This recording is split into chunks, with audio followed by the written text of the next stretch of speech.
আসসালামু আলাইকুম, আমি তানজিদ হাসান শুভ। আজকের ক্লাসে আমরা শিখব একটি সংখ্যার ফ্যাক্টোরিয়াল ভ্যালু কিভাবে নির্ণয় করতে হয়। তো চলো আমরা শুরু করি। এটা সায়েন্সের স্টুডেন্টদের জন্য সহজ, কারণ তারা জানে ফ্যাক্টোরিয়াল ভ্যালু কিভাবে নির্ণয় করতে হয়। আর্টস বা কমার্সের স্টুডেন্টের জন্য একটু কঠিন। আমি তোমাকে সহজভাবে শেখাচ্ছি, তুমি অবশ্যই বুঝতে পারবা।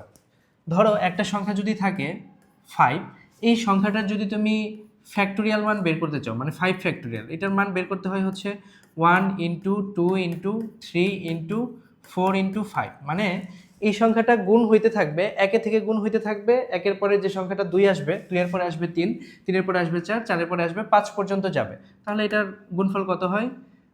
4 5 20, 60, 120। তার মানে 5 ফ্যাক্টোরিয়ালের অ্যান্সার হচ্ছে 120। এখন যদি তুমি 3 ফ্যাক্টোরিয়াল বের করতে চাও, মানে 3 এর ফ্যাক্টোরিয়াল ভ্যালু বের করতে চাও, তাহলে কি হবে? 1 থেকে গুণ করবে, কত পর্যন্ত যাবে? 3 পর্যন্ত যাবে। তাহলে অ্যান্সার হবে হচ্ছে 6। এই সহজ নিয়মটাতে আমরা ফ্যাক্টোরিয়াল যে কোনো সংখ্যার ফ্যাক্টোরিয়াল ভ্যালুটা বের করতে পারি। তো চলো আমরা দেখি এটার সি প্রোগ্রাম আমরা কিভাবে করব। আমরা ফার্স্টে শুরু করি হ্যাশট্যাগ include stdio.h, তারপর হচ্ছে int main। এইখানে ভয়েড মেন বা শুধু মেন লিখলেও হয়। এখন আমরা হচ্ছে কি কি ভেরিয়েবল আছে সেগুলো ডিক্লেয়ার করব।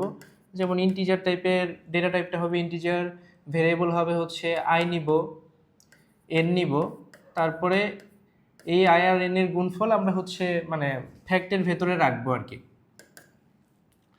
তারপরে কি করব, প্রিন্টএফ লিখব enter the value of N. আমার জায়গা নাই, এর জন্য নিচে লিখলাম, তোমরা পাশেই লিখবা। স্ক্যান এফে হবে হচ্ছে %d, $n।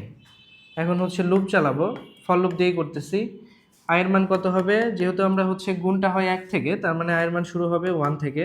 কত পর্যন্ত যাবে? যেহেতু ওই সংখ্যা পর্যন্তই যায়, তার মানে I smaller than equal to হবে n। আর প্রতিবার আয়ের মান কত করে বাড়তেছে? 1 করে বাড়তেছে। এই লুপটার ভেতরে কি চলবে? বারবার হচ্ছে গুণ হবে। কার ভ্যালুটা? ফ্যাক্টের ভেতরে স্টোর হবে কার ভ্যালু? Fact into I. না বুঝে থাকলে আমি বুঝাই দেব, সমস্যা নাই। এরপরে লিখব printf fact equal two %d, fact. তারপরে আমরা হচ্ছে রিটার্ন 0 দিয়ে শেষ করে দেব। দেখো পুরো প্রোগ্রামটা আমি তোমাকে বোঝানোর চেষ্টা করি। এইখানে তোমাকে ফার্স্টে যাবে হচ্ছে, তুমি প্রোগ্রামটা রান করার সাথে সাথেই যাবে হচ্ছে enter the value of N. তুমি যখন এন এর মান হচ্ছে 5 দিবা, ও কি করবে? তোমার এইখানে এসে চেক করবে আয়ের মান কত আছে? 1। এখন চেক করবে, আচ্ছা 5টা একটু বড় হয়ে যায়, আমরা 3 দিয়ে চেক করি। 3 দিয়ে যখন তুমি হচ্ছে এটাকে এখানে যখন হচ্ছে 3 দিবা, তখন 3 দিয়ে কিভাবে চেক করবে? এখানে চেক করবে 1 কি 3 এর চেয়ে ছোট? হ্যাঁ, এটা তো সত্য। তখনও এইখানে আসবে, এইখানে এসে ফ্যাক্টের ভেতর কি করবে? ফ্যাক্টের, আচ্ছা আমি একটা জায়গাতে ইচ্ছা করে একটা জায়গা ফাঁকা রাখছি, মানে দেই নাই, ওই জায়গাটাতে এখানে ফ্যাক্টের একটা ইনিশিয়াল ভ্যালু লাগবে। তোমরা বলো তো ইনিশিয়াল ভ্যালুটা কত হইতে পারে? এখানে আমরা যখন সাম বের করছি তখন আমরা ইনিশিয়াল ভ্যালুটা সবসময় কত দিছি? 0 দিছি। কিন্তু এইখানে যদি আমি ফ্যাক্টের ইনিশিয়াল ভ্যালু 0 দেই, তাহলে সমস্যা কি হবে? সমস্যা হবে সব সময় ফ্যাক্টের মান, মানে ফাইনালি তো অ্যান্সার আসবে ফ্যাক্টের, ফ্যাক্টের মান সবসময় 0 আসবে। এখানে আমি কি করতেছি? 1 দিতে, মানে গুণ করতেছি, তাই না? গুণের সময় সব সময় কি ইনিশিয়াল ভ্যালু হচ্ছে 1 ধরতে হয়। তার মানে এখানে এসে কি করবে? যখন আমি enter the value of N এর জায়গায় 3 দিলাম, ও এখানে এসে চেক করতেছে 1 কি 3 এর চেয়ে ছোট কিনা। হ্যাঁ ছোট। তারপরে এখানে আসবে, এখানে এসে 1 এর সাথে গুণ হবে কত? গুণ হবে আয়ের ভ্যালুটা, আয়ের ভ্যালু কত? 1। তাহলে 1 এর সাথে 1 গুণ হয়ে অ্যান্সার কত হলো? 1। এটা ফ্যাক্টের ভেতরে থাকলো। আবার এইখান থেকে এইখানে আসবে, এইখানে আসার পরে আয়ের মান বেড়ে কত হবে? 1 বেড়ে হবে হচ্ছে 2। এখন চেক করবে 2 কি 3 এর চেয়ে ছোট কিনা। হ্যাঁ অবশ্যই ছোট। তাহলে আবারও ফ্যাক্টের ভেতরে আসবে, এখন ফ্যাক্টের সাথে যা আছে তার সাথে 2 গুণ করবে, ওইটা গুণ হয়েই থাকবে। আবার এইখান থেকে আবার এখানে আসবে, এখানে এসে কি করবে? এখন আয়ের মান হচ্ছে 3, চেক করবে 3 কি 3 এর চেয়ে ছোট কিনা। 3 3 এর চেয়ে ছোট না, কিন্তু 3 3 এর সমান। তার মানে আবারও এখানে আসবে, এখানে এসে কি করবে? 3টা গুণ করবে। এরপরে যখন ও আবার হচ্ছে আয়ের ভ্যালুটা বাড়াইতে যাবে, দেখো এখন কি হয়েছে, আয়ের ভ্যালুটা বেড়ে কত হয়ে গেছে, আয়ের ভ্যালুটা বেড়ে এখন হচ্ছে 4 হয়ে গেছে। এখন তুমিই বলো তো 4 কি 3 এর চেয়ে ছোট? না, 4 তো 3 এর চেয়ে ছোট না। তাহলে ও আর লুপে ঢুকবে না, ও ডিরেক্ট এই যে এইখান থেকে কোথায় আসবে, এখান থেকে প্রিন্টএপে চলে আসবে। প্রিন্টএপে এসে কি করবে, ওর ভেতরে যেই সংখ্যাগুলো গুণাকারে ছিল সেটার গুণফল বের করবে। এটা কত, 6, তার মানে লাস্টে এসে প্রিন্ট করবে ফ্যাক্ট ইকুয়াল টু 6। এইভাবেই তোমার হচ্ছে এই পুরো প্রোগ্রামটা এক্সিকিউট হবে। তার মানে ফাইনালি কেউ যদি এন এর ভ্যালু দেয় হচ্ছে 3, তাহলে সে অ্যান্সার পাবে কত, 6। আবার কেউ যদি এন এর ভ্যালু দেয় 5, তাহলে অ্যান্সার পাবে কত, অ্যান্সার পাবে হচ্ছে 120। তাহলে তোমরা অবশ্যই হচ্ছে এটার সি প্রোগ্রামটা বুঝতে পারলা। এখন আমরা দেখব এটার হচ্ছে অ্যালগোরিদমটা কিভাবে করতে হয়। সি প্রোগ্রামটা পাশেই থাক, তুমি অ্যালগোরিদমটা সি প্রোগ্রামটা দেখে দেখে করো বা বুঝে বুঝে করো, তুমি অবশ্যই ভালো মতো বুঝতে পারবা। তাহলে আমরা দেখি এটার অ্যালগোরিদম। আমরা সবসময় স্টার্ট করি কি, স্টেপ 1। স্টেপ 1-এ সবসময় কি হয়, স্টার্ট। স্টেপ 2-তে আমরা লিখি হচ্ছে ইনিশিয়াল ভ্যালুগুলা। তাহলে আয়ের মান কত, আয়ের মান হচ্ছে 1, এবং ফ্যাক্টের মান কত, ফ্যাক্টের মান হচ্ছে 1। স্টেপ 3-তে গিয়ে আমরা লিখি হচ্ছে ইনপুটটা। এখানে ইনপুট কি আছে, ইনপুট হচ্ছে n। আমি n এর মান যা দিব তার উপরে ভিত্তি করেই ফ্যাক্টোরিয়ালের মান বের হবে। এরপরে আমরা কন্ডিশনটা দিব, এই যে এই condition, if i smaller than equal to n।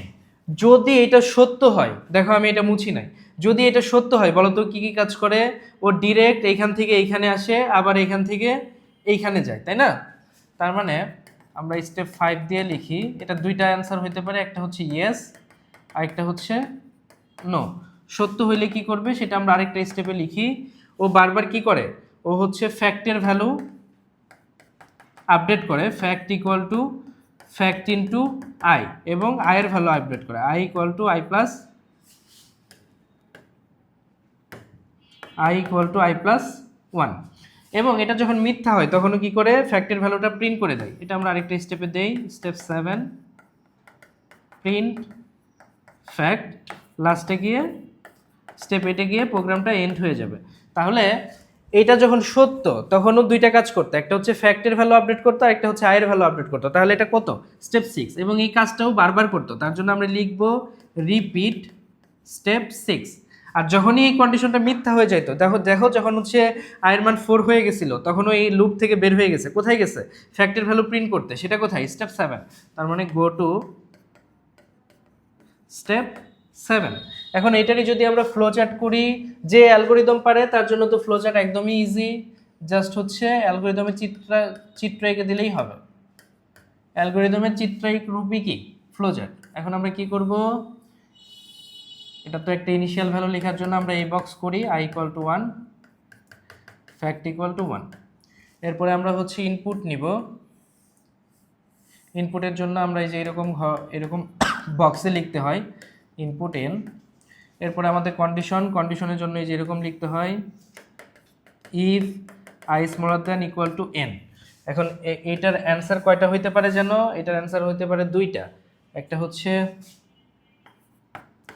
Yes আর একটা হচ্ছে নো। যখন ইয়েস হয়েছে ও বারবার কি করছে, রিপিট স্টেপ 6, সেটা কি ফ্যাক্ট ইকুয়াল টু